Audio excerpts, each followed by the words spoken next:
Assalamualaikum warahmatullahi wabarakatuh. Bismillahirrahmanirrahim. Alhamdulillahi rabbil alamin. Wassalatu wassalamu ala asyrafil anbiya wal mursalin Sayyidina Muhammadi wa ala alihi wa sahbihi ajma'in, amma ba'du.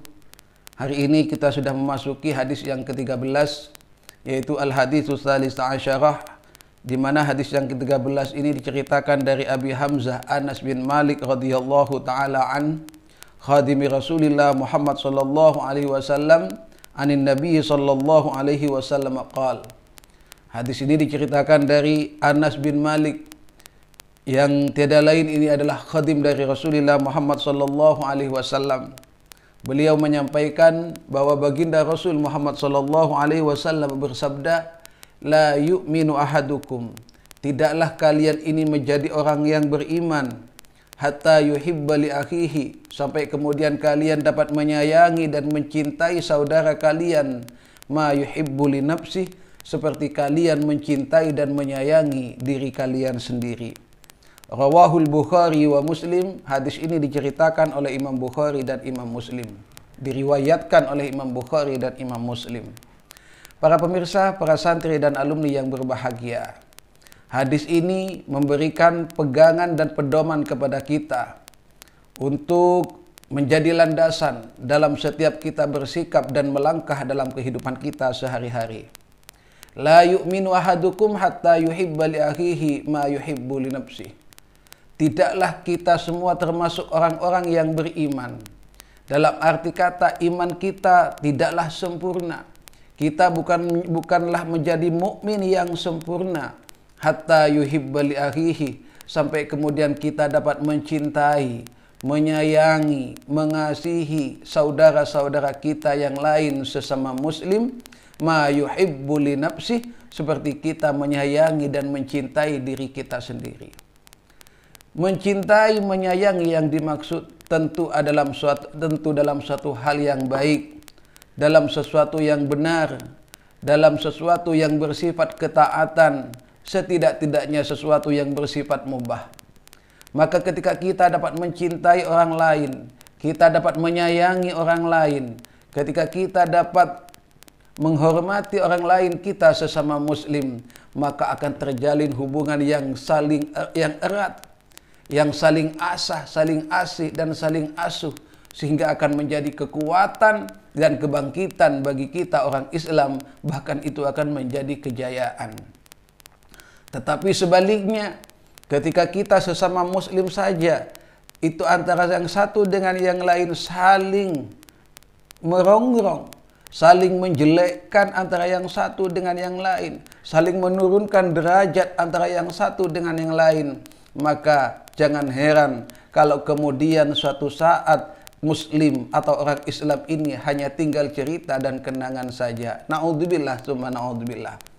Para pemirsa, para santri dan alumni yang berbahagia, hadis ini juga memberikan pedoman bagi kita agar kita senantiasa dapat bercermin kepada diri sendiri di dalam menentukan sikap kita kepada orang lain. Kalau diri ini merasa tidak suka misalnya dibuat iri orang lain atau digibah, dirasani orang lain, maka tentu janganlah sekali-kali kita iri kepada orang lain atau menggibah orang lain, karena mereka juga akan benci dengan sikap seperti itu dari kita. Atau contoh mudahnya, kalau kita dicubit merasa sakit, maka jangan pernah mencubit orang lain. Hormatilah orang lain, maka insya Allah kita juga akan dihormati orang lain.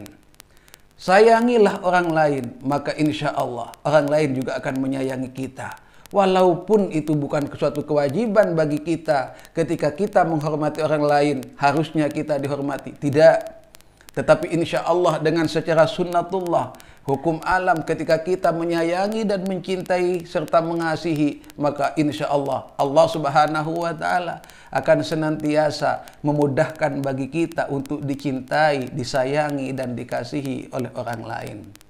Para pemirsa, para santri dan alumni yang berbahagia, dan ketika Allah subhanahu wa ta'ala menginginkan kita menjadi orang yang baik, insya Allah kita akan dipermudah oleh Allah subhanahu wa ta'ala untuk dapat mencintai dan menyayangi saudara-saudara kita sesama muslim, sehingga kita terus akan berada dalam satu perjuangan. Karena dikatakan al-mu'minun kal jasadil wahid. Kita sesama mukmin itu bagaikan satu tubuh. Sehingga ketika ada di antara anggota kita yang sakit, maka seluruh tubuh ini akan merasakan sakit. Jika itu yang terjadi, maka persatuan dan kesatuan orang Islam ini akan semakin kokoh dan kuat, dan itu akan menjadi modal utama kejayaan kita seorang muslim. Para pemirsa, para santri dan alumni yang berbahagia, itulah hadis yang ke-13. Selanjutnya kita masuk kepada hadis yang ke-14. Hadis ini diceritakan dari Ibni Mas'ud atau Abdullah Ibni Mas'ud radhiyallahu taala an. Sebab biasanya ketika dimutlakan dengan kalimat Ibni Mas'ud, berarti itu biasanya Abdullah bin Mas'ud. Ketika dikatakan Ibni Umar, berarti Abdullah bin Umar.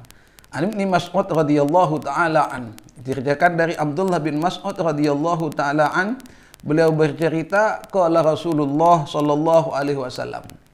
Baginda Rasul Muhammad sallallahu alaihi wasallam bersabda, la yahillu damu mri'in muslimin illa bi ihda thalathin. Tidak halal darah seorang muslim. Tidak halal darah seorang muslim illa bi ihda thalathin, kecuali dengan salah satu 3 perkara atau 3 hal ini.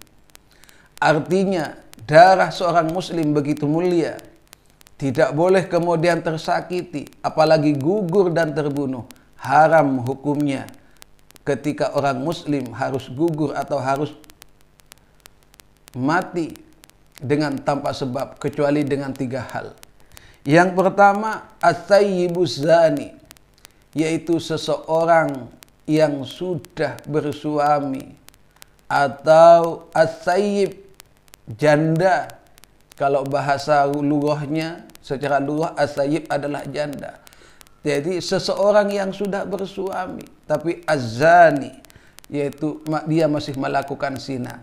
As-sayyibuz zani, seseorang yang muhsan, yang melakukan zina. Kemudian yang kedua, wan nafsi bin nafsi, seseorang yang membunuh orang lain.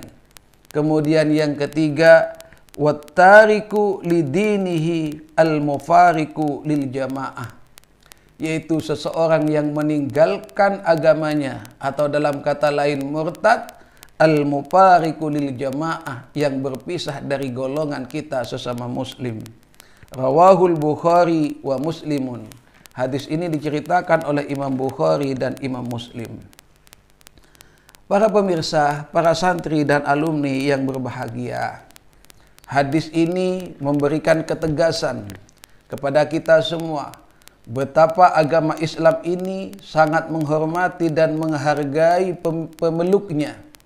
Sehingga kita orang muslim dilarang untuk saling membunuh, saling melukai, saling menjatuhkan antara yang satu dengan yang lain. Dan kita sebagai muslim, maka darah kita, hidup kita adalah hidup yang mulia. Darah kita adalah darah yang mulia. Dan tidak boleh satupun mengucurkan darah kita, mengalirkan darah kita, atau membunuh kita, kecuali kita melakukan 3 hal. Na'udzubillah, tsumma na'udzubillah. Mudah-mudahan 3 hal ini tidak pernah kita lakukan. Apa 3 hal ini? Yang pertama, as-sayyibuz zani, yaitu orang yang muhsan, orang yang sudah bersuami, atau orang yang sudah beristri, tetapi dia masih melakukan zina. Maka orang yang berzina seperti ini halal darahnya. Ketika dia harus diranjam misalnya, sehingga mengucurkan darah dari tubuhnya, itu halal karena dia telah melakukan suatu kemungkaran, suatu kedurhakaan kepada Allah yang luar biasa. Mengapa orang berzina ini begitu berat hukumannya, bahkan dari dunia, tidak hanya di akhirat? Kenapa demikian? Karena memang dari perzinahan ini akan mengakibatkan kerusakan yang luar biasa. Selain dari kerusakan generasi, di mana generasi selanjutnya akan terus menjadi generasi-generasi zina, generasi-generasi yang haram. Di sisi lain juga begitu panasnya azab bagi orang yang zina ini. Bahkan diterangkan dalam satu kitab, ketika di tempat tersebut ada orang yang berzina, maka panas azab yang turun dari Allah yang diturunkan oleh Allah Subhanahu wa taala itu akan berkisar di antara 40 rumah sekitar daerah tersebut. Jika panasnya azab ini diturunkan di dunia, maka bukan tidak mungkin rizki dan kesejukan di dalam beribadah di sekitar tempat orang yang berzina ini juga akan begitu terganggu dengan dahsyatnya. Itu hanya sebatas membaca tentang resiko dari seseorang yang berzina. Belum juga anak dan keluarganya yang akan terus menanggung beban rasa malu sepanjang masa. Karena catatan ini tidak akan pernah hilang dari catatan masyarakat ketika ada seseorang yang melakukan zina. Terlebih-lebih ketika ia sudah bersuami atau sudah beristri. Na'udzubillah, tsumma na'udzubillah. Kemudian yang kedua, kita halal darah kita ketika kita membunuh orang lain. An-nafsu bin nafsi. Ketika kita membunuh orang lain, maka ya tentu sesuai dengan firman Allah Subhanahu wa taala, maka jawabannya adalah al-qisas, yaitu harus juga dibunuh.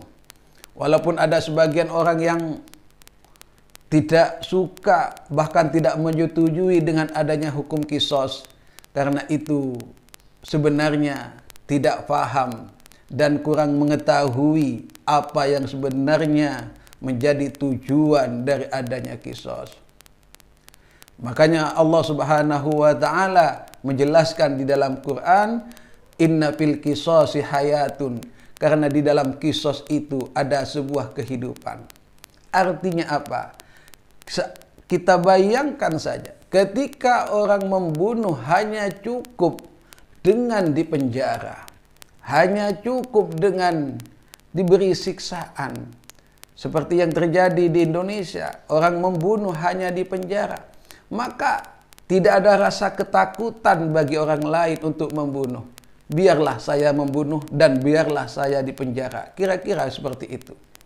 Tetapi ketika hukum qisas ini diberlakukan oleh kita semua tentunya, maka untuk membunuh kita juga harus berpikir 1000 kali. Karena membunuh sebagai akibatnya kita akan menjadi halal darahnya dan kita juga akan dibunuh. Kira-kira seperti itulah sedikit penjelasan. Kemudian yang ketiga, orang yang menjadi halal darahnya boleh dibunuh atau menjadi tidak mulia setidaknya adalah at-tariku lidinihi, yaitu orang yang telah meninggalkan agamanya. Dalam kata lain yaitu orang yang murtad. Karena para pemirsa, para santri dan alumni yang berbahagia, ketika seseorang menjadi murtad, maka jelaslah dia telah menjadi orang yang menghina agama kita semua. Ketika ada seorang Islam keluar dari agama Islam, menjadi murtad, memeluk agama lain, maka secara tidak langsung sebenarnya dia telah menghina agama kita. Agama kita dianggap salah, agama kita dianggap benar, agama kita dianggap tidak mampu. Maka disitulah dia menjadi manusia yang halal darahnya, menjadi manusia yang tidak mulia menurut hukum kita. Atau al-mufariqu lil jamaah, yang berpisah dari golongan kita sesama muslim. Para pemirsa, para santri dan alumni yang berbahagia, mungkin itu yang bisa sampaikan pada kesempatan kali ini, yang mana pada kali ini kita membahas 2 hadis sekaligus, yaitu hadis yang ke-13 dan hadis ke-14. Mudah-mudahan kita masih senantiasa diberikan kesehatan oleh Allah Subhanahu wa taala dan terus diberikan kesempatan untuk terus bersama menyelesaikan kitab Arba'in Nawawi ini sampai dengan hatam di bulan Ramadan 1444 Hijriah. Demikian, kurang lebihnya mohon maaf. Wassalamualaikum warahmatullahi wabarakatuh.